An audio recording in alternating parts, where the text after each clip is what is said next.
The first Beverly Hills Cop movie came out in December 1984. That's the same year that Ronald Reagan was re-elected President of the United States, and a small company called Apple Computer Inc. unveiled its first Macintosh. Point is, 1984 was quite long ago now.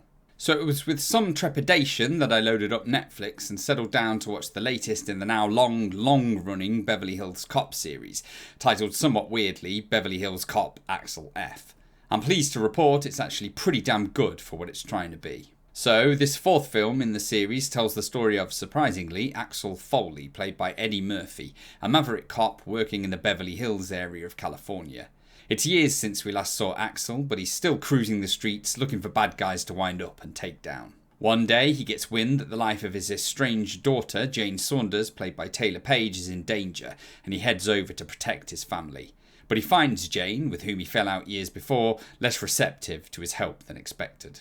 Deciding it better to go after the bad guys directly, Foley winds up calling on a few old friends.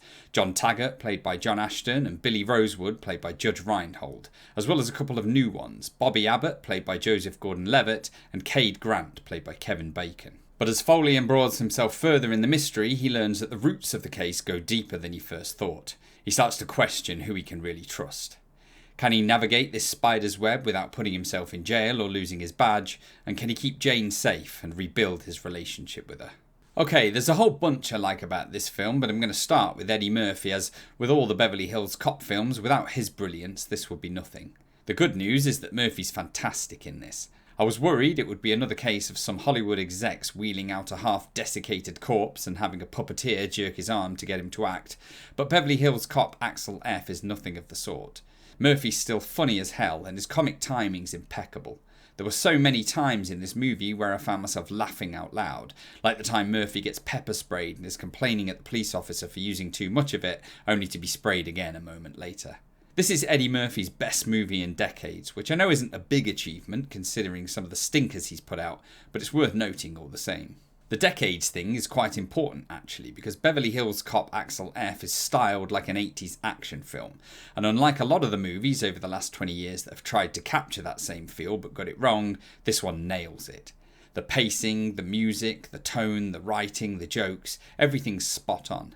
Axel F has personality, the characters do too, and none of it's pastiche, it's not a rehash. In fact, it almost feels like they found an old, unknown 80s action movie tucked away down the back of someone's sofa and just released it. There are good action movies made these days, of course, but few on this kind of smaller scale, your Lethal Weapons, your Die Hards. It's so refreshing to watch something like that again. From what I gather, this is Mark Malloy's directorial debut, which makes Axel F all the more impressive. He must have a good grip of films from the era, because the action sequences are perfect. Not too big so as to be unbelievable, but big enough to be exciting. The camera shots too, the movement of it all, it so perfectly captures the feel of an 80s pacey action movie, and the film never gets boring because of that. This is all backed up by a decently written script. There were very few scenes that outstayed their welcome even for a minute, meaning the movie clocks in nicely under 2 hours. Take note of that, modern directors. The film doesn't have too complicated a plot either, no double betrayals here. It sets up two premises early on, one plot-related, Foley keeping his daughter safe, and one emotional, the pair trying to fix their fractured relationship. Then it gives you the scenes you need to run that to its conclusion, paying off everything nicely in the end. It's nothing special, doesn't have the pyrotechnics of a Nolan, but it says a little something about father-daughter relationships, more than perhaps you think it might, and it's a solid canvas on which to hang all the comedy and action. Of the other performers in the movie, I think Taylor Page does a decent job as Jane, totally believable as a lawyer, yet credible as the maverick Foley's daughter too. She's strong without shouting it. Always a big fan of Joseph Gordon-Levitt, he's fine here as the younger cop taken under Foley's wing.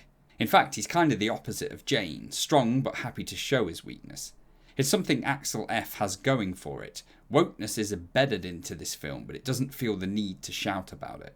And lastly, we have Kevin Bacon, who I wasn't convinced by in Axel F at first. The really great action films from the 80s and 90s have strong villains. Hans Gruber, Ivan Drago are two off the top of my head, and Bacon's pretty dull at the start of this one. But he grows into the role as it goes on without ever standing out, and by the end you dislike him enough to care about the showdown. If I had to pick any faults with the film, it would be that its grand tour of older characters from the franchise feels a little forced. But this is kind of par for the course for these long dormant series, so I'm inclined to give it a pass. Which is, coincidentally, something I hope a lot of people don't do for Beverly Hills Cop Axel F. It would be easy to see it on your Netflix feed and skip on by, but you'd be missing out. This isn't The Godfather, it's not a Goodfellas, a Pulp Fiction, a Dark Knight or a Heat. But for what it's trying to be, an 80s action movie in body and spirit, it absolutely nails it. And it's a reminder that there was merit in those kinds of films, entertainment, a lot of which has been lost in our current superhero bloatfests. I'm hesitant to say more of this, please. I think there's only so many you can make before we all shout about a lack of creativity. But more like this, please, definitely. Anyway, nothing more to say. This is Movie Mavericks signing out.